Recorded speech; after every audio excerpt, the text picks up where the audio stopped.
O espírito humano e as disciplinas cristãs. Lição do número 11. O espírito humano e as disciplinas cristãs. É a lição do número 11. Estamos seguindo o calendário correto, né? Eu creio que em breve, a partir do próximo ano, Deus proverá para que possamos seguir sem perder nem uma lição, em nome de Jesus. O espírito humano e as disciplinas cristãs é o tema dessa lição. O texto áureo se encontra na primeira carta de Paulo a Timóteo, capítulo 4 e versículo 8. O texto áureo se encontra na primeira carta de Paulo a Timóteo, capítulo 4 e seu verso de número 8.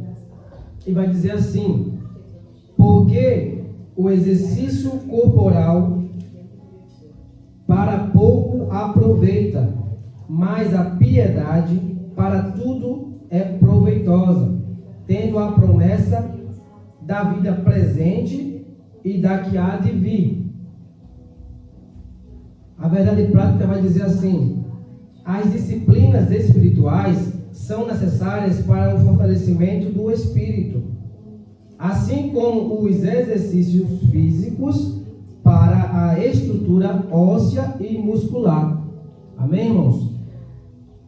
Eu gostei muito dessa verdade prática, porque se a gente fazer uma leitura rápida desse versículo 8, a gente pode deixar de lado um ponto que também é de fundamental importância para a vida do ser humano, que é a vida física, né? O cuidado com o corpo. Em uma outra versão, vai dizer que, ao invés de estar como está aqui nessa versão aqui, que eu não lembro se é a NAA ou se é a revista corrigida, aqui fala para pouco aproveita. E em outras versões vai dizer tem algum proveito, que o exercício, o cuidado com o corpo físico também tem proveito. Mas eu gostei da verdade prática porque ela dá esse respaldo que não deixa de fora o cuidado com também o nosso corpo. Eu ouvi tempos atrás uma nutricionista falando a respeito do cuidado com a nossa questão muscular, principalmente da questão das pernas, para que quando a gente chegar na velhice, a gente não precise usar o que muitos idosos usam, né?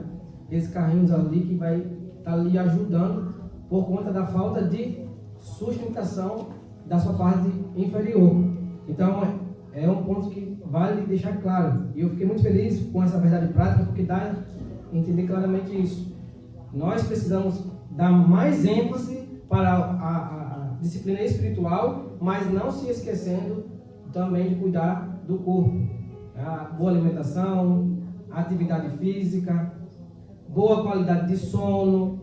Então, tudo isso está envolvido e nós precisamos também, como cristãos, cuidar.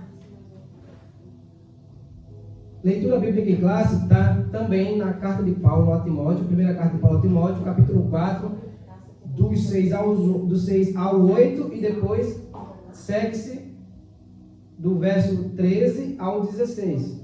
Eu vou ler aqui para a gente ganhar tempo. 1 Timóteo, primeira carta de Paulo a Timóteo, capítulo 4, dos versos 6 a 8. Alguém poderia me ajudar lendo? Esses 6, 7 e 8. Ok. Propondo estas coisas aos irmãos, será bom ministro de Jesus Cristo, criado com as palavras da fé e da boa doutrina que tem seguido, mas desejais as fábulas profanas e de velha e de velhas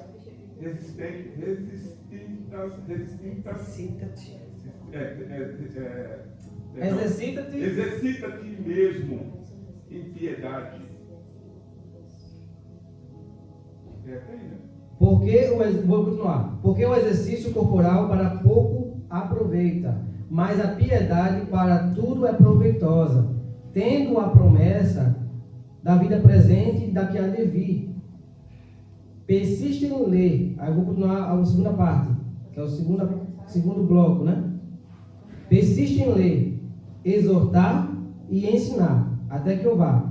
Não desprezes o dom que há em ti, da qual te foi dado por profecia, com a imposição das mãos do presbitério. Medita essas coisas, ocupa-te nelas, porque para que o teu proveito seja manifesto a todos. Tem cuidado de ti mesmo e da doutrina. Persevera nessas coisas, porque fazendo isso, te salvarás tanto a ti mesmo, como aos que ouvem. Só para dar um pouquinho de clareza ao que a gente começa a ler aqui no versículo 6, porque a gente vê aqui, propondo essas coisas. Que coisas? Você tem que entender os primeiros versos.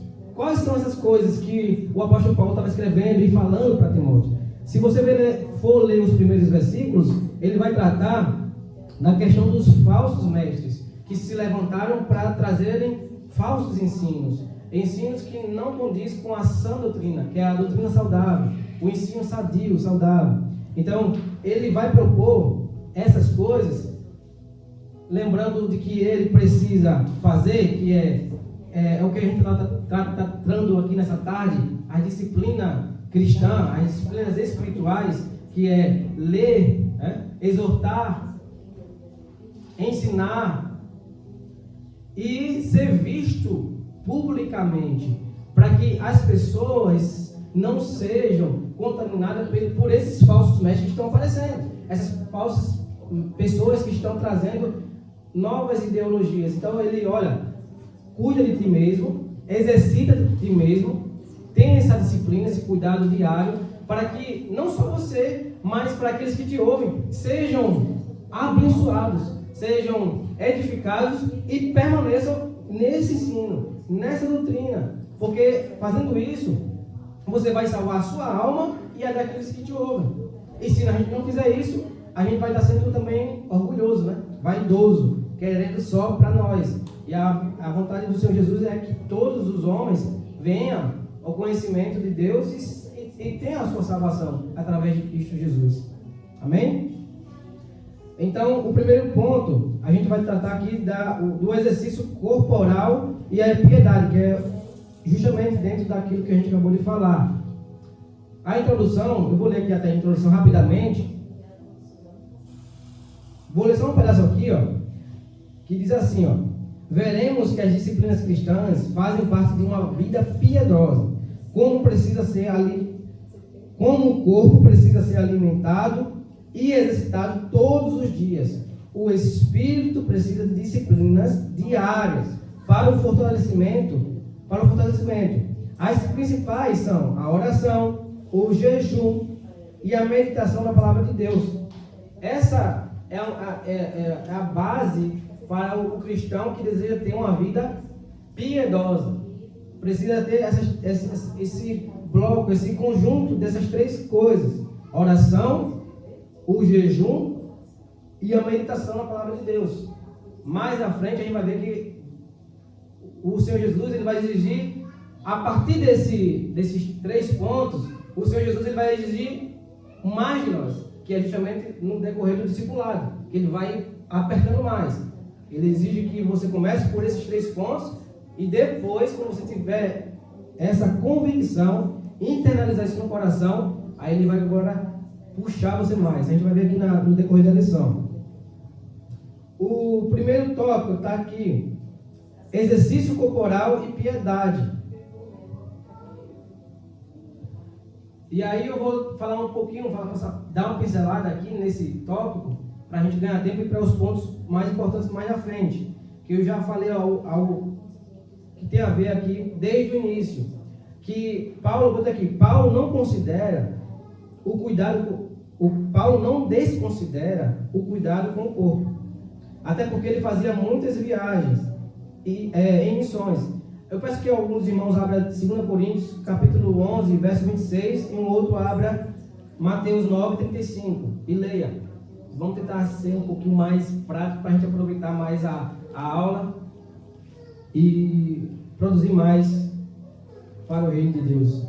2 Coríntios 11, 26, e o outro abre Mateus 9, 35.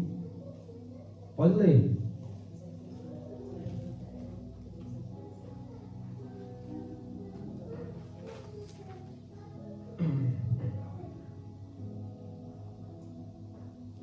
Segundo Coríntios 11:26. 11, pode falar. Passou. Em jornada, muitas vezes em perigos, de rios em perigos, de salteadores em perigos, entre patrícios, em perigo entre gentios, em perigos na cidade, em perigos no deserto, em perigos no mar, em perigos entre falsos irmãos. Amém. Mateus 9:35. E percorria Jesus a todas as cidades e aldeias, ensinando na sinagoga deles, e pregando o evangelho do reino, e curando todas as enfermidades e moléstias entre o povo. Amém. Você vê que tanto Paulo e Jesus aqui, por exemplo, que eles faziam grandes deslocamentos, né? De um ponto para o outro. Mas para isso, principalmente no dia de hoje, naquele tempo, eu entendo que as pessoas tinham uma estrutura, né, física, um poder assim de conseguir de resistência sobre o cansaço físico maior do que o tempo de hoje. Eu creio que a nossa estrutura hoje, devido às grandes mudanças climáticas, né, enfraqueceu muito o ser humano. Por exemplo, onde eu morava, as estradas eram tudo de barro. As crianças brincavam com os pés no chão, melavam os seus pés na lama e dificilmente tinha doença. Hoje em dia, onde eu morava, está tudo calçado. E as crianças, qualquer coisinha, qualquer calorzinho, adoece. Porque é tudo calçado, é tudo mais protetivo e o corpo vai ficando mais fragilizado porque não tem mais aquele contato próximo com a natureza como tinha antes. E isso fazia com que também o corpo criasse uma resistência às bactérias. E aí, o que acontece? Hoje, a nossa estrutura física é muito mais debilitada em relação ao povo daquela época, da igreja do primeiro século. Então, é importante saber disso, que principalmente por conta do tempo que nós vivemos, nós precisamos ter cuidado com o nosso corpo, com a nossa saúde, para que a gente consiga também fazer, principalmente, as coisas espirituais. Então, esse era o apóstolo Paulo não está desconsiderando aqui a questão física, pelo contrário, precisamos ter cuidado com peso, consumo de água, regular, cuidado com muita gordura, né? Fast food, muitas comidas que vai danificar o corpo, para que o nosso corpo resista por mais tempo e a gente consiga cumprir por um caminho mais longo o ministério ao qual foi nos confiado. Tem um salmo que eu acabei esquecendo aqui de anotar, que ele fala assim, como é preciosa para mim é a morte de um justo. Só que a linguagem original fala que o sentido é que é doloroso para o Senhor perder um justo. No sentido de que, se ele estivesse vivo, ele poderia estar produzindo mais para o reino. Era esse tipo do salmo, eu não me lembro agora o salmo, mas a tradução brasileira, ela traz esse significado bem diferente. Já no original, vai falar que é doloroso para Deus perder um justo, porque ele vivo, ele poderia produzir muito mais. E às vezes nós mesmos retardamos, nós mesmos diminuímos o nosso tempo aqui de vida na terra, não por conta do pecado, do mal, mas por conta de nós mesmos, que não cuidamos do tempo do Espírito Santo, que somos nós. Tópico 2, a piedade interna e a externa. Piedade interna e externa. Se alguém tiver alguma coisa para falar, só levantar o dedo e falar alguma coisa, tá? Piedade interna e externa. Eu coloquei aqui, é o conjunto de atitudes que expressam temor, respeito, reverência e amor a Deus. Deuteronômio 6,5. Quem pode ler rapidamente? Ler. Deuteronômio 3,5 e o outro abre Colossenses 3, 23 e 24. Deuteronômio 6, 6, 5. 6:5. Glória a Deus. Diz assim a palavra: amarás, pois, o Senhor teu Deus, de todo o teu coração, e de toda a tua alma, e de todo o teu poder. Isso. Colossenses 3, 23 e 24.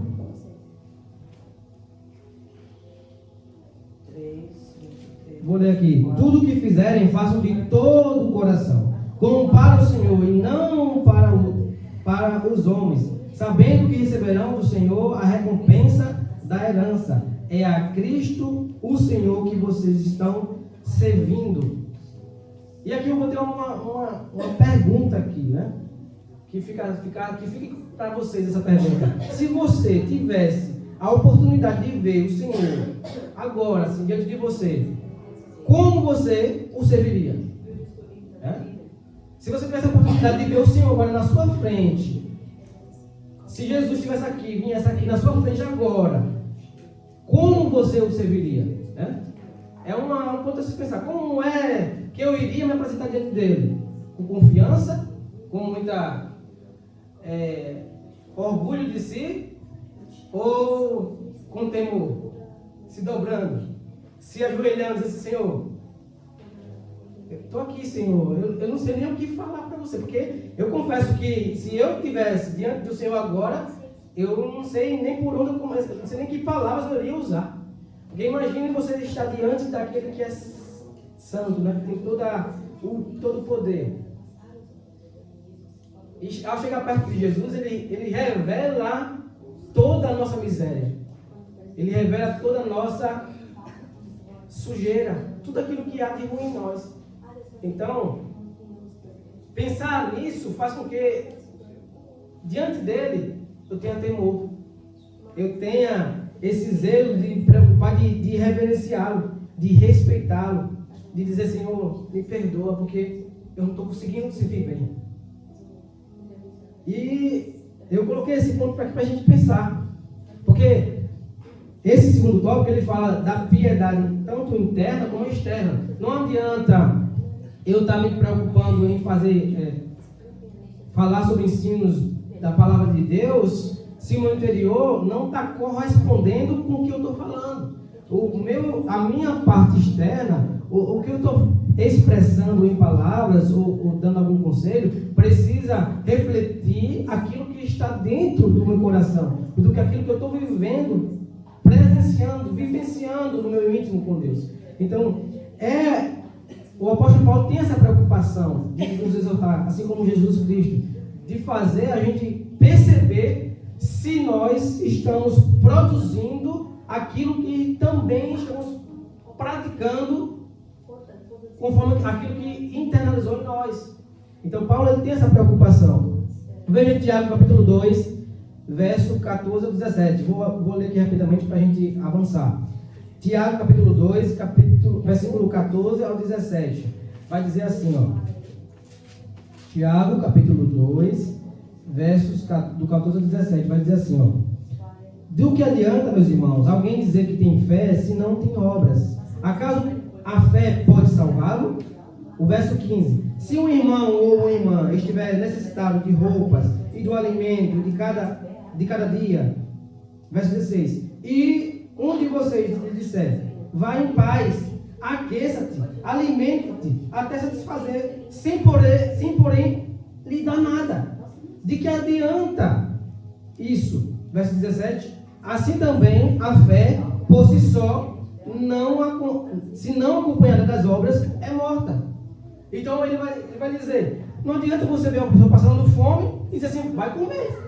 Se você tem a comida, se você tem a comida para oferecer, a pessoa está precisando de alimento, você diz: vai comer. Vai procurar comida? Não. Se você tem a condição, a comida, oferece, reparte com ela o pão. É o que está na oração do Pai Nosso, né? O pão nosso. Se o Pai é nosso, o pão é nosso. O seu pão é meu pão. O seu problema é o meu problema. Então, temos que fazer essas observações, irmãos, para que possamos, como Paulo falou no texto em classe, exercita de ti mesmo, observa se a sua vida em comunidade está compatível com as escrituras, se você está conseguindo deixar dentro o que você está vindo aqui aprender e ouvir, se está entrando dentro do seu coração, para que você traga de dentro para fora, para que as pessoas vejam que vem de dentro. Porque quando você olha nos olhos, você vai dizer, não, ali eu vejo que a sinceridade, essa pessoa ela faz, mas eu consigo ver dentro dela. Eu olho para ela e sinto que ela tem essa vida piedosa. Ela é uma pessoa de oração. Ela não fala, mas eu sei que ela ora. Ela não diz como é que ela faz o dia dela, mas eu sei que ela tem uma vida piedosa. A gente consegue perceber, irmãos. O Espírito Santo é quem revela. É por isso que Paulo ele trouxe essa observação aqui no texto bíblico em classe. E Jesus combateu contra isso. Mateus 23, 23. Ele combateu contra o contrário disso. Veja, Mateus 23, 23. Quem achou pode ler. Para a gente não perder tempo. Eu estou lendo assim para a gente... Ai de vós, escribas e fariseus hipócritas, pois que dais o dízimo da hortelã, do endro e do cominho, e desprezais o mais importante da lei, o juízo, a misericórdia, a fé. Deveis, porém, fazer essas coisas e não omitir aquelas. Aleluia. Ele diz, olha, ele não tá desfazendo do que eles estudaram, não. Mas veja só, a justiça, observe isso. A misericórdia, observe isso. E o que mais? A justiça, a misericórdia e a fé. Então, ele não está tipo... Deus é tão bom, irmãos, porque a vinda de Jesus à Terra, o Deus encarnado, já é uma comprovação de piedade. É Deus vindo e diz assim, eu preciso ajudar esse povo. Eu preciso ajudar esse povo, porque eles estão perdidos. Muitos me estudaram a minha lei, mas não conseguem entender na prática o que eu te ensinei. Então, a vinda de Cristo Jesus já é uma demonstração de piedade, de olhar para nós assim. Ele não quer que esses fariseus sejam condenados, não. Ele só está querendo fazer um ajuste. Preste atenção, meus irmãos. Não, isso é importante que vocês fizeram. Estudar, analisar bastante, gravar. Mas lembre da sua justiça. Lembre da misericórdia. Lembre da fé. Não esqueça disso não adianta. Do que adianta? Então, ele chacoleja, ele vai no interior. Olha para dentro de vocês. Está faltando isso. Coloca essas 3 coisinhas dentro de vocês, que aí vocês vão conseguir caminhar do jeito que o Pai quer. Glória a Deus. Alguém quer acrescentar alguma coisa? Alguma fala? Está bem claro, irmãos? Vamos para o terceiro ponto. A piedade e a discrição.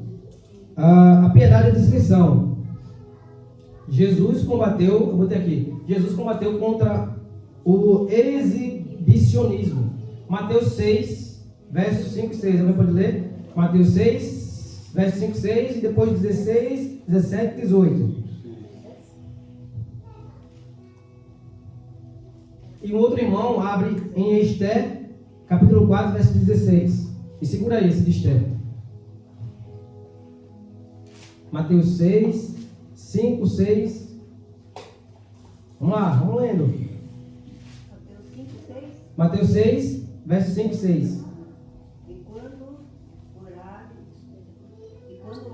não sereis como os hipócritas, porque gostam de andar em pé nas sinagogas e nos cantos das praças, para serem vistos dos homens. Em verdade, eu digo que ele já recebeu a recompensa. Tu, porém, quando orares, entra no teu quarto e fechada a porta, orarás a teu Pai que está em secreto. Teu Pai que vê em secreto, ele Isso. Você vê aqui rapidinho, segura aí. Depois o outro vai. Segura aí o 16, 17, 18. Você vê que Jesus ele fala a disciplina correta, a falsa, que é aqueles que se expõem, se exibem o tempo todo, né? Você encontra com uma pessoa, tipo, 3 vezes no dia. A pessoa vai dizer, olha, eu estava fazendo aqui alguma coisa na cama porque eu estava orando. Aí você encontra outra vez, 3 assuntos diferentes, a pessoa vai de alguma forma tocar um assunto que ela estava orando. Eu estou orando, estou fazendo. Não precisa, irmãos. Jesus ele vai combater isso e vai dizer como é. Mas quando você for orar, entra no teu quarto, se esconde, que eu preciso só que você se esconda para mim. Faça para mim, que eu vou ver você lá no quarto secreto. Eu vou ver e vou te ouvir. Essa é a forma correta, essa é a forma disciplinada correta. Dessa maneira ele vai corrigindo, ele vai só ajustando. Não, está errado assim. Eles estão fazendo errado, eles estão se escondendo mais, se exibindo. Está atraindo o orgulho, a vaidade. E eu não quero isso no meio do meu povo, eu quero reverência, temor, a reverência para ele. O amor, o temor é para ele. Então, verso 16, 17 e 18. Continua, alguém?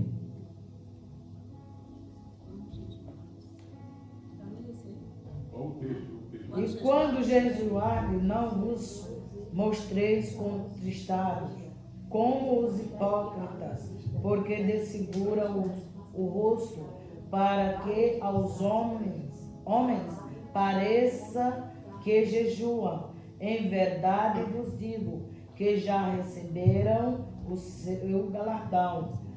Porém, tu, quando jejuares, unge a cabeça e lava o rosto. Amém. Você vê, mais um outro ponto, né? Jejum é uma coisa que deve ser em segredo. Não precisa demonstrar. Como ele diz aqui, vocês botam uma cara de tristeza, vocês mancham o rosto, vocês fazem a questão de parecer que está ali, ó, igual um fantasma, para poderem mostrar que está ali. E aí Jesus está dizendo, eu não recebo esse tipo de adoração, porque é vaidade. Vocês estão se engrandecendo, está mostrando para se engrandecer, para si mesmo. Não é um jejum para Deus, é um jejum para si. É um culto a si mesmo. E aí ele repreende, ele fala, como deve fazer? Limpa o rosto, não demonstre. Mostre que você está bem, que você está forte. Glória a Deus. Porque é entre você e Deus, não é entre você e as pessoas. Né? Mas isso, vai falar, pastor. O texto que você referiu aí está certíssimo, porque ele está falando da demonstração que não pratica a justiça. Só uma demonstração. Isso. É aquilo, grandeza demais sem justiça. Exatamente. Demonstração dentro de uma vitrine. Isso. Para dizer, olha, ele pode, sabe mais, tem mais. Isso é que chama demonstração. Isso. Mas a justiça, a misericórdia e a fé não praticam. Exatamente. Foi o que nos primeiros versos, né? Que foi que leu, a pastora foi Elisa. E agora tem uma sessão, né? Que é justamente em Esté 4,16. Quem pode ler? Esté 4,16. Vai ajunta todos os judeus que se acharem em Suzã, e jejuai por mim, e não comais, nem bebais, por 3 dias, nem de dia, nem de noite. Aleluia. E eu e as minhas moças, também assim jejuaremos, e assim irei ter com o rei, ainda que não é segundo a lei, perecendo, pereço. Amém. Aqui você vê que há uma coletividade, há um jejum coletivo. Então aí não tem problema. Por exemplo, semana passada a gente fez o jejum, né? O irmão Francis organizou e fizemos ali na oração coletivo. Está todo mundo sabendo. Porque foi algo organizado no coletivo. Então não tem problema. Está todo mundo ali ciente. Porque a gente fez para um propósito, como foi o caso aqui. Estavam correndo risco. Estavam querendo destruir a nação dos judeus, e ela convocou no coletivo. Então, há uma diferença. É totalmente diferente quando você faz para mostrar, né? Ó, não vou comer não, porque alguém fala comida, você fala, não vou comer não, porque eu tô separado, tipo assim, é algo que mostra uma força fora do comum, né? É o exibicionismo, né? você tem que prezar a discrição. Porque é esse o caminho de Cristo Jesus. Humildade, misericórdia, fé.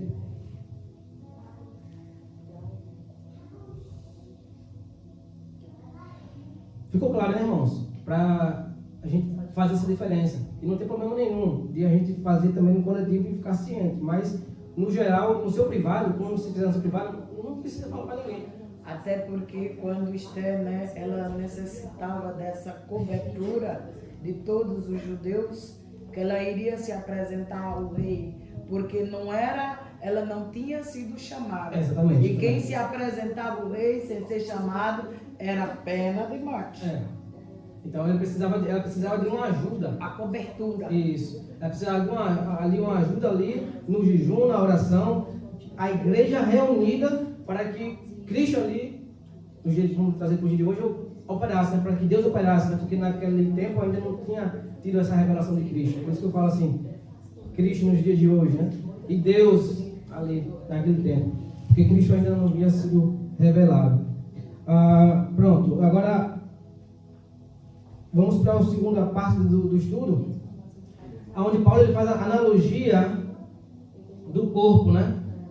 O desafio das disciplinas espirituais. Aí ele faz uma analogia do corpo, que é o ponto 1 dessa segunda parte, né, da lição. A analogia do corpo.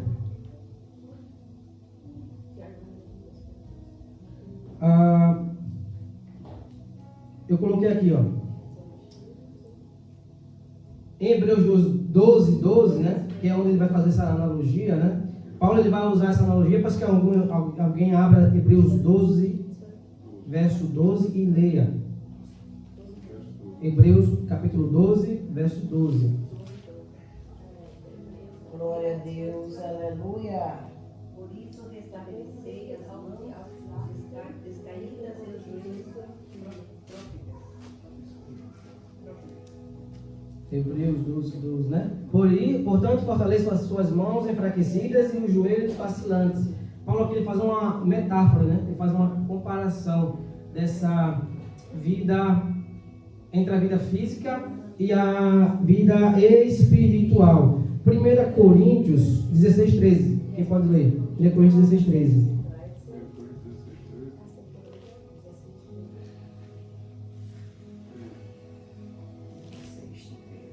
Vigiai, estáis firme na fé, portai-vos Varonilmente. Fortalecei-vos. Isso? Amém. Isso. Fortalecei-vos. Ele faz essa comparação do físico e o espiritual. Se você for ler esse capítulo todo de Hebreus 12, você vai ver que há aquele versículo bem famoso, né? Que, portanto, que nós estamos rodeados de uma grande tamanha nuvem de testemunha. Eu só queria trazer essa palavra aqui, que tem a ver com o estudo, porque se você ler o versículo anterior, vai falar sobre o quê? O capítulo 11. Vai falar sobre os heróis da fé. Né? Os heróis da fé. Ele vai colocar, veja só como é perfeito a continuação. Ele vai falar dos heróis da fé, todos os heróis da fé, e aí no 12, ele vai tratar com a parte espiritual. E faz também essa metáfora, né, nesse versículo que a irmã leu, Hebreus 12. Levantar as mãos cansadas, né, os joelhos também. Mas ele vai colocar como uma plateia, um público que está rodeando, que muitas pessoas acabam associando, que pode também fazer essa comparação, a usar as testemunhas como as pessoas que estão ao nosso redor. Mas, se a gente analisar de uma forma mais bíblica, você vai ver que tem toda uma ligação com o capítulo anterior. Ele fala dos heróis da fé que já correram, que já passaram, e que nós agora estamos na corrida. Então, qual que é a ideia? Esses heróis estão na arquibancada. E nós estamos correndo. E eles são a plateia. E o que nós temos que fazer? Olhar para eles e ver que eles foram fiéis, tiveram força. E a partir desse entendimento, eu vou correr também. Eu vou ser um que vai estar lá no futuro naquela plateia também. A minha geração vai passar e eu vou estar lá na plateia. E vai vir outra geração, por exemplo, o Vitor, o Vinícius, o Nicolas, e eles vão olhar e vai ver lá esses heróis da fé, vai ver o pai dele, o Francis, a Elisa, o Felipe, a Ludmila, o pastor, a pastora. Essa que é a ideia. Você olhar para essa nuvem de testemunhas, essa referência, e receber força. E fortalecer o seu espírito. Para você caminhar, conseguir avançar. Eu tinha ouvido uma ministração a respeito desse tema, e impactou muito. E faz todo sentido. Né? Essa questão dessa nuvem de testemunha. Porque isso funciona, irmãos. Quem é que não se posiciona e vê a história de Abraão, como que ele suportou, né? Jó e tantos outros. Isso impulsiona. Então é para isso que a gente tem que fazer, né? Então ele faz essa analogia entre o corpo cansado e o espírito. Se a gente olhar para o espiritual, para os heróis da fé que foram disciplinados espiritualmente, nós iremos continuar. Nós não vamos nos conformar com o nosso corpo cansado. A gente vai olhar para ele e dizer assim, olha, corpo, preguiça, falta de vontade, fica aí. Não tem tempo para você. Meu tempo agora é para perseverar. Terminar, continuar e concluir a carreira. Irmãos, eu estava conversando com o irmão Franz outro dia e ele me falou algo que eu queria compartilhar com vocês, que a minha ensino bíblico acaba muitas das vezes parecendo um pouco de pregação misturada com o bíblico, né? Mas é o que está dentro do meu coração, esse jeito assim, de administrar, né? Mas está claro, né, irmãos? Ficou claro, né? Sim, para pegar o gancho aqui, desse ponto da analogia da disciplina do corpo, eu fiz algumas pontuações. Eu vi um exemplo de um casal esses dias na internet, falando da sua disciplina espiritual, que estava há 1 ano e meio que decidiram a fazer devocional diário juntos, um casal, e estavam compartilhando a resposta que eles receberam a partir dessa disciplina diária de 1 ano e meio fazendo devocional diário, ele e a sua esposa, às 5h30 da manhã. E ele foi algo interessante para você ver, irmãos, quando você começa a mesmo contra a vontade do seu corpo, a manter sua vida espiritual em dia, no que se diz respeito à oração, né? A leitura bíblica diária, o jejum, que não precisa ser diário, né? De acordo com a necessidade de cada um por conta do trabalho e da estrutura e saúde e tudo mais, mas a oração e a leitura é indispensável diariamente. Então ele, reportando ali o testemunho, eu gosto muito disso porque isso mostra o efeito da prática, quando você faz o que causa. E aí ele falou assim, olha, que no início ele estava fazendo esse devocional para agradar a esposa com o intuito de receber retribuições na área do casal, mas de intimidade, né, do casal. Ele confessou, ele disse, eu estou confessando que o meu propósito inicial era agradar ela para ela me satisfazer depois. Só que com o passar do tempo, que é justamente isso que Jesus combatia, né? Combatia, para que a gente não jejue para se agradar, não fale para se agradar, não exponha a sua vida espiritual para se agradar. Aí ele falou, com o passar do tempo, mudou. Ele foi perdendo esse pensamento, a sua mente foi se santificando pela insistência, a disciplina, que é o que a gente está dando hoje, a disciplina espiritual, e ele passou a desfrutar desse momento com Deus, com sua esposa, para conhecer mais a Deus. E quais pontos foi mudado? A esposa participa nesse momento e fala que uma das coisas que mudou é que ele passou a escutar ela, porque ele não escutava ela.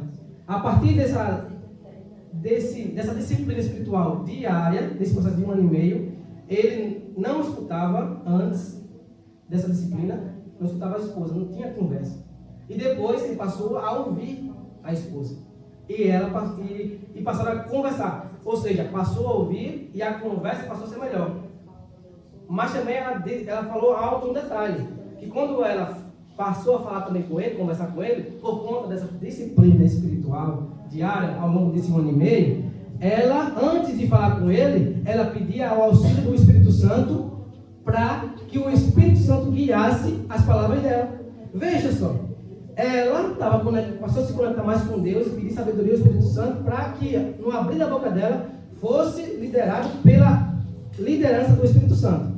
E ele, por essa atitude dela, passou a receber tudo aquilo que ela queria pedir, falar algo que estava errado nele, algo, mas com a ajuda do Espírito Santo, quebrou-se a barreira.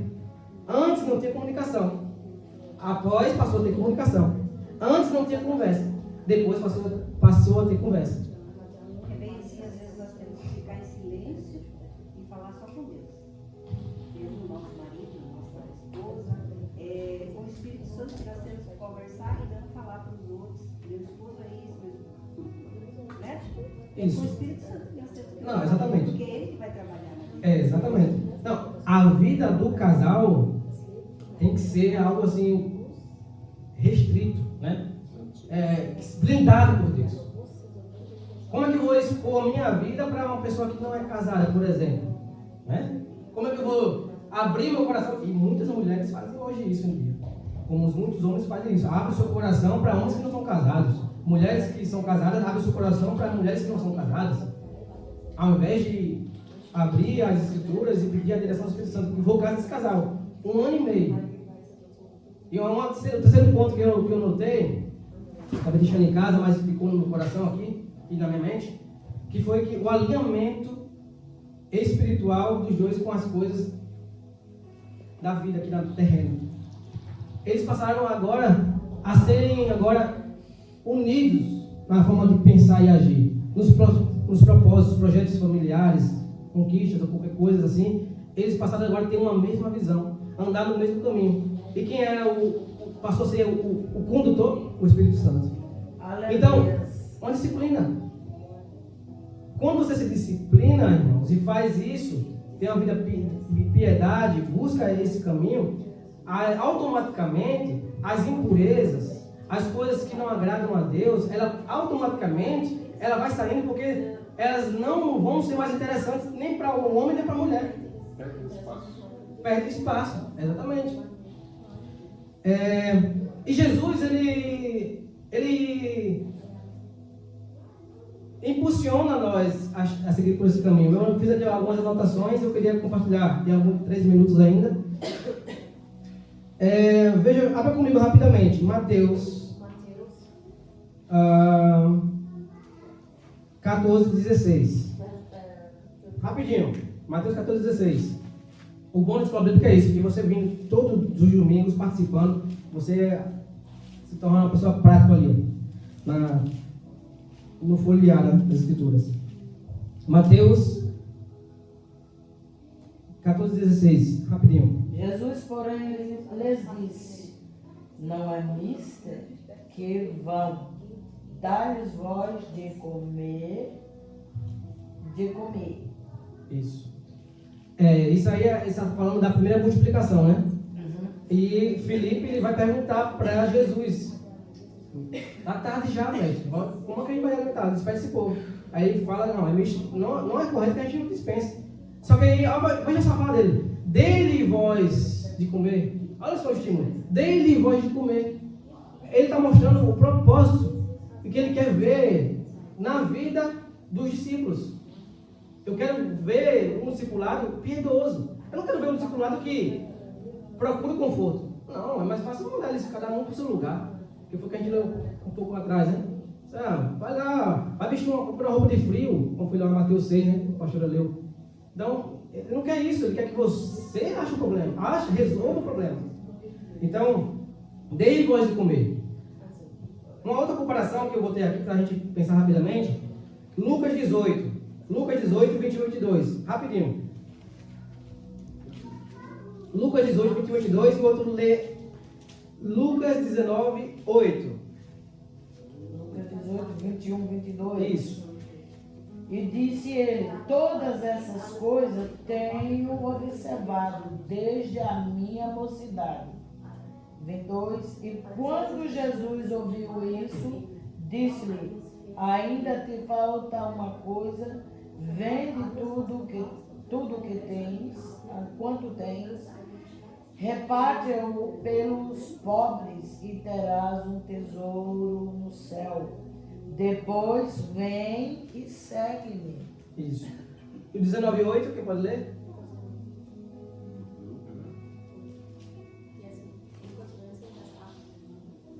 O 19:8 vai dizer assim: mas Zaqueu levantou-se e disse ao Senhor: olha, Senhor, estou dando metade dos meus bens aos pobres, e se alguém extorquir alguma coisa, devolverei 4 vezes mais.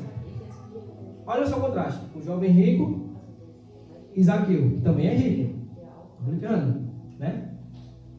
Jovem rico, conhecedor da lei, sabe tudo. Ele falou aqui, se você for ler, não, mas tudo saiu, ó, nota 10.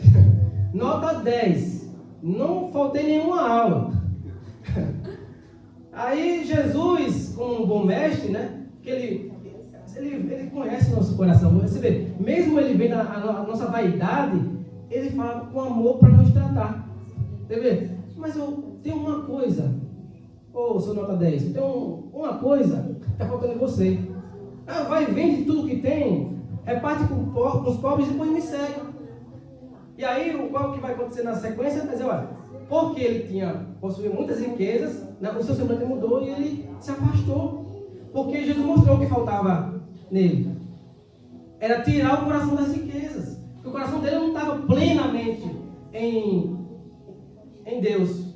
Como dizia na lei, aqui era um versículo de quais salteados que eles tinham lá que decoravam. Deuteronômio 6:5, né? Amarás o seu teu Deus de toda a tua alma, todo o teu entendimento, né? E eles sabiam de cor. Só que a prática não tinha. A Zaqueu, ele é diferente, olha só, também rico. Sobe para ver Jesus, já sabendo o que estava acontecendo. Irmão, quando você se encontra com aquele que é mestre na piedade, isso é como se pegasse você assim, rasgasse, abrisse você se fosse você. Porque Zaqueu, quando chega dentro de Jesus, a reação dele é outra. É como se tudo que ele fez fosse assim, ó. A vida que ele estava vivendo fosse feita assim, ó, aberta para ele. Aí o que ele diz? A reação dele: Jesus, olha só, 19:8. Mas aqui eu disse: olha, Senhor, eu estou dando metade. Agora, metade dos meus bens, a minha riqueza é seu. Piedade. Vai repartir com tudinho. E se por acaso a outra metade que eu tenho agora ficando, se eu extorquir alguém, eu vou dar 4 vezes mais. Piedade, irmão. Desprendeu daquilo que antes o prendia. Ele, nos 2 capítulos, no anterior e no outro, ele mostra o que está errado e aquilo que é certo. E aquilo que as pessoas estavam condenando. Como é que pode você sentar na mesa de um pecador? Aí Jesus, ele vai, acho que eu sinto assim, irmão Francis, que parece que ele enche o peito de alegria assim e diz aqui, olha o que ele vai dizer na sequência. No 9, Jesus disse: hoje houve salvação nesta casa. É como ele está dizendo assim, olha, vocês estão me acusando de ir atrás de pecadores, mas hoje esse pecador se arrependeu e eu sarei ele, e ele é uma nova criatura, ele abandonou o pecado. Hoje veio salvação nessa casa. Vocês rejeitam, mas eu vim para transformar essas pessoas. Só que muitos estão querendo ficar com aquilo que construiu, né? Eu construí isso, não tem tanto. E se a gente voltar, irmãos, aos nossos pensamentos para o texto prático, né, o principal de Timóteo, ele vai justamente trazer a gente para esse ponto. Fica nisso, fica no que Jesus ensinou. Porque o que estão ensinando hoje? A teologia da prosperidade, a construir riqueza, né? A abrir várias empresas e tudo, e muita coisa. E aí a gente vai se distraindo com muitas coisas as quais Jesus Cristo não deixou para a gente focar nelas. vê que tem muitas pessoas que às vezes jogam, por exemplo, eu não sei como é que aqui na Alemanha chama-se loto, Mega Sena, essas coisas. Ganham dinheiro, tinham uma situação miserável, ganham muito dinheiro, aí quando eles ficam ricos, eles gastam tudo. Isso. Um outro clichê. Você vê que tem primeiro um estado de pobreza, só que essas pessoas muitas vezes elas têm um espírito de pobreza. No sentido de que ainda que elas tenham muito, elas ainda não conseguiram chegar que não é o muito ter que tem alegria, mas é como reagir e agir com o que tem. Exatamente. Exatamente. É um exemplo claro. Pessoas que ganharam na Mega Sena, né, no Brasil e ficaram novamente pobres. Porque eles não conseguem administrar. Porque eles estão cheios de vaidade, cheios de orgulho, cheios de si. E aí você se perde. O pecado, ele corrompe a gente de uma forma que a gente não consegue enxergar o perigo que a gente está envolvido. E quando a gente se vê, já estamos já no fundo do poço. E Zaqueu conseguiu ver isso. É como ele tivesse dito assim: eu estou juntando tesouro, e tudo isso aqui está me levando para o poço. Metade agora o Senhor é do Senhor, porque não tem mais valor. Quando as coisas da terra perdem valor, irmão, você começa agora a olhar mais com amor para as pessoas. É uma coisa que eu aprendi aqui estudando em Berlim. É uma coisa que eu, graças a Deus, eu nunca me apeguei. Foi em coisas materiais. Se você me dá um carro aqui, irmão, se você me dá um carro aqui hoje, eu vou me alegrar porque é um presente. Mas se daqui a um mês você diz assim: irmão, me apertei, eu preciso pegar de volta para me vender, ter uma vida aí, irmão, em nome de Jesus, pegue e resolva o problema. Vou continuar feliz, porque o meu coração, a minha alegria é Jesus. E se eu vejo que você vai se alegrar pagando a sua dívida, meu irmão, pega isso logo e vende logo em nome de Jesus. Porque a sua tristeza, ela faz parte também da minha vida. O seu problema faz parte da minha vida, porque o pão é nosso. Somos um só corpo. Então, as preocupações dele, por exemplo, dele aqui da Iluna, ou da Cláudia, do pastor, da pastora, do pastor, da Cíntia, são as minhas preocupações também. Deve ser assim. Deve ser assim. Um outro exemplo aqui, para a gente encerrar, João 4,34. O irmão Francis falou um pouco da pregação dele, ele trouxe na semana passada. E temos muitas lições de João 4, muitas lições. João 4,34, eu vou ler aqui para a gente terminar pontualmente. João 4,34 vai dizer assim, ó. Disse Jesus: a minha comida é fazer a vontade daquele que me enviou e concluir a sua obra. Veja o que ele diz no 35. Vocês não dizem, daqui a 4 meses haverá colheita? Eu digo a vocês, abra os olhos e vejam os campos. Eles estão maduros para a colheita. Veja que até esse momento, os discípulos que estavam andando com Jesus não estavam conseguindo ver o que Jesus estava vendo e o que a mulher samaritana passou a ver ao sentar e conversar com Jesus. Porque quando ela começou a ver e entendeu que Jesus era o Messias, volta a alguns versículos. O versículo 28, olha. Então, deixando o seu cântaro, a mulher voltou à cidade e disse ao povo: venham ver um homem que me disse tudo o que tenho feito.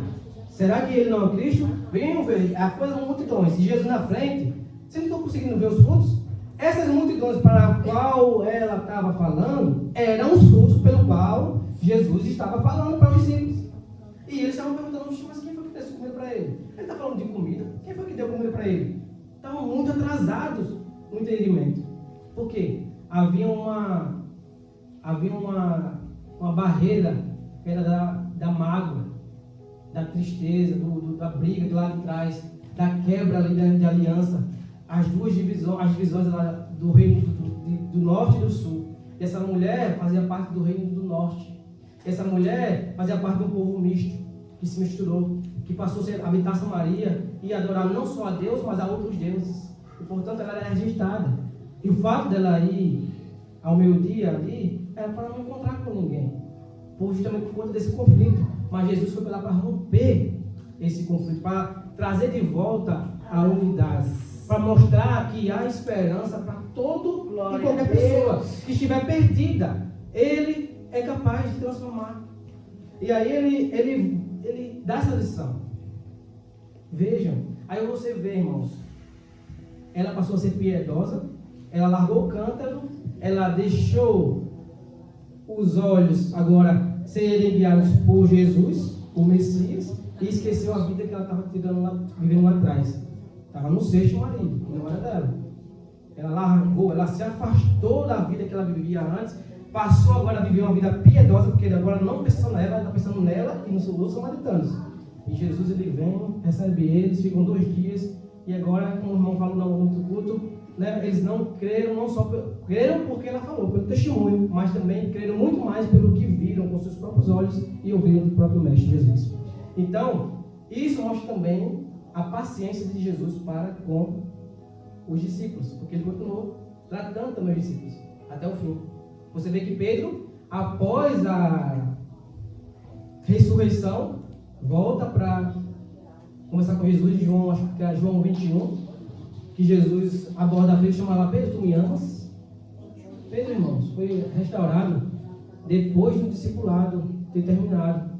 Basicamente, os 3 anos que Jesus morreu, ressuscitou, Pedro foi restaurado no fim do ministério de Jesus. Isso mostra que não tem para onde correr. Nós somos convidados a vivermos uma vida piedosa. E a vida piedosa nos afasta de tudo aquilo que nos escraviza. E Jesus, ele vem para nos libertar, né? Como está lá em Romanos 8:1. Porque não há condenação para todos aqueles que creem, né? Para todos aqueles que estão em Cristo Jesus. E é uma coisa assim, importante que a gente tem que continuar fazendo, irmão, sendo disciplinado. Os próximos tópicos vai falar, só vou citar aqui, sobre as astúcias do maligno e evitando as distrações, e vai nos orientar, né, a continuar vivendo, se esforçando a viver uma vida santa, para que a gente não caia nas ciladas do inimigo, nas práticas de imoralidade, impureza. Veja que o início da lição só está reforçando a disciplina. Por último, vem a parte ruim. Porque se a gente focar nessa disciplina, essa parte, como o irmão falou, vai ser algo assim, esquecido. A gente não vai ter tempo para isso. A gente não vai ter tempo para, por exemplo, como muitos ficam vendo conteúdos imorais na internet. Não vamos ter tempo para isso, vamos ter vontade. Os homens, os que são mais atacados, mulheres também, há uma grande crescente, né, de mulheres também que estão consumindo coisas digitais imorais. Então, se a gente tornemos umas pessoas disciplinadas nesses quesitos espirituais, não vamos ter tempo para o pecado. Então, essa é a lição. Eu tive uma lição, vou encerrar com meu filho esses dias. Ele foi para uma segunda classe e deu uma precisa melhorar a questão da escrita, né, no alemão. E eu passei a acompanhar mais de perto, fazer exercício com ele, passar para ele escrever os textos e estar corrigindo para ver, porque ele estava escrevendo muita letra flutuando, né, da linha. E eu passei a atividade e pedi para que ele fizesse também na escola. Depois que acabar a aula dele, ele aproveitar aquele tempo lá do Rod e pegar um tempo lá e fazer. Só que ele, acho que uma semana perguntando a ele, ele conseguiu fazer uma. E eu insistindo. Ele conseguiu fazer em casa comigo. Comigo tudo bem, mas ele por si só, ele não estava conseguindo por si só. E aí, eu tive uma percepção. Porque às vezes a gente pensa assim, como pai, como mãe, a gente pensa assim, eu acho que não está entrando na cabeça dele. Tem alguma dificuldade. Mas não é, irmãos. Insista. Porque a natureza humana, ela vai colocar a gente contra as coisas de Deus. E aí, eu fiz um texto para ele grande, nessa último dia da semana, e ficou mais puxado, né? A primeira metade ficou mais ou menos, a segunda melhorou porque eu estava ali acompanhando. Quando ele ia fazer uma coisa fora do normal, tá subindo, volta. E ele se alegrou. Só que ele disse, no outro dia, eu perguntei, e aí, você fez? Quando saiu da escola, você fez hoje? Ele disse, não, eu quero fazer todo dia como um senhor grande. Porque é mais confortável. Porque, tipo assim, você me ajuda. Você me ajudando, você comigo, eu consigo fazer, sei lá, 2, 3 folhas. Isso é nós com Deus, irmão. Se a gente tem essa disciplina, a gente tem essa ligação com Deus diariamente, a gente consegue fazer as coisas certas. É porque Deus está ali, ó. Está errando, olha, está falando coisa demais, olha, está indo pelo caminho errado. Se você tem esse costume diariamente de estar com Deus, Deus vai te puxar e vai te segurar, amarrar. Uma outra coisa que eu percebi que Deus falou comigo, pode ficar de pé, irmão. Eu já vou orar. Uma outra coisa que aconteceu essa semana, ele foi fazer um teatro, né? Ele com as crianças do colégio tem um teatro e eu fiquei tocado assim por Deus, porque Deus ele mostrou que eu não parasse de continuar. E aí isso mostra que Deuteronômio 6:6, ele fala do irmão Francis. Para nós, eu falo assim para o irmão Francis, porque nós, a irmã Cíntia também, os irmãos que têm pai, todos aqui tem filho no caso, né? Que é ensinar a criança o tempo todo, dia todo, o tempo todo.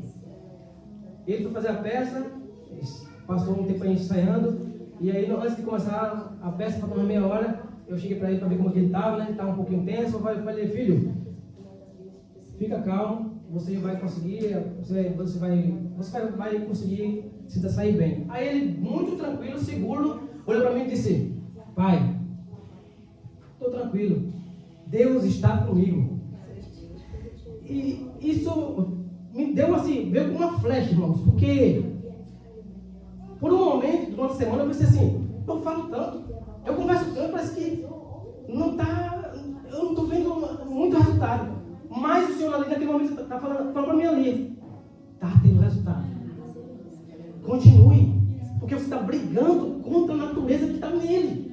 A natureza que persiste, puxa ele para a preguiça, para não fazer. E você está ali todo dia e está motivando a ele e está percebendo que isso é o caminho correto. E Deus falou comigo poderosamente. Outro dia, estava com o nariz entupido, foi dormir, não conseguiu, estava na minha cama. Aí eu vi que ele se levantou sozinho, eu consegui ouvir os passos que a gente tinha a porta aberta, se ele se levantar com medo, né? E aí ele se levantou e foi pro banheiro. E o Nicolas, o pequeno, foi atrás dele, porque ele fica inseparável de noite, na hora de dormir, né? O pequeno gruda mesmo. E aí ele fechou a porta do quarto, do banheiro, e estava ali tentando desentupir um lado do nariz. E eu fui se levantar, eu vi a agonia dele, assim, pelo barulho, ele estava meio que choramingando e demonstrando tristeza, porque ele não estava conseguindo desentupir, e pedindo a Deus ali, orando dentro do banheiro, Senhor, me ajuda, Senhor, eu preciso dormir, me ajuda a dormir, eu não estou conseguindo desentupir. E aí quando eu abri a porta, o Nicolas também estava chorando, preocupado com o irmão, e aí eu chamei ele para o quarto para acalmar ele, porque ele estava pensando que não ia conseguir dormir em nenhum momento. Só que aí o que me fez assim, eu refleti, está funcionando, irmãos, é a disciplina. Se você insistir em não deixar de orar, não deixar de ler as Escrituras, não deixar de expor, o Espírito Santo de Deus, ele vai operar, ele vai transformar, ele vai pegar o ambiente que está todo torto e vai endireitar, irmãos. Então eu estou trazendo esse exemplo que Deus ministrou no meu coração, me rasgou, me deu mais força, continue. Agora que eu vou continuar mais ainda mesmo, porque parece que não está acontecendo, mas está acontecendo. Parece que não tem mudança, mas tem mudança. Amém? Então, vamos permanecer nessa disciplina espiritual. Não deixe de orar todos os dias. Não deixe de sentar, irmãos, meia hora para meditar, rabiscar. Passa tempo com Deus, porque é Ele que vai te mostrar o que está certo e o que está errado na sua vida. É Ele, não sou eu, não é pastor, não é irmão Francis, não é irmã Lila, não é ninguém, é Deus, é o Espírito Santo que vai pegar você e dizer, olha, você precisa mudar. Amém?